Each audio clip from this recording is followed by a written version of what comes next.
Ring આઈ કમલીનો phone. Hello અરે બોલ મારી કમલી બોલ. તું ક્યાં છો? અરે ગાંડી મારી વાડી જ છું. તો મારી વાડીએ આવતા કેટલી વાર લાગે? અરે ગાંડી તું કે ને તો ખાલી 5 મિનિટ લાગે. તો 5 મિનિટ ને અડધી કલાક પછી આવજે. અરે રે તે બહુ મોડું કર્યું.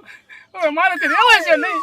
અરે કમા, હું મારી વાડીએ બકાલ ઉતારવા આવું છું. હે તારી વાડીએ? શું કરું, તને મળવા આવવાનું હતું અને બાપુ મારા તને ખબર હે ને, એટલે પછી મેં કીધું હે ને બીજું કઈ તો બાનું છે નહીં, એટલે મેં કીધું હે ને બકાલાનું બાનું દઈ દો. કમલી તે કામ જોરદાર કર્યું. હાય તારી વાડીએ જલ્દી. હું હમણાં નીકળું છું, મારા બાપાને પેલા ખવરાઈ દઉં, રોટલા કરી લઉં, પછી નવરી થઈને આવું. કાંઈ વાંધો નહીં. તારી વાડી આમ તો તારા પેલા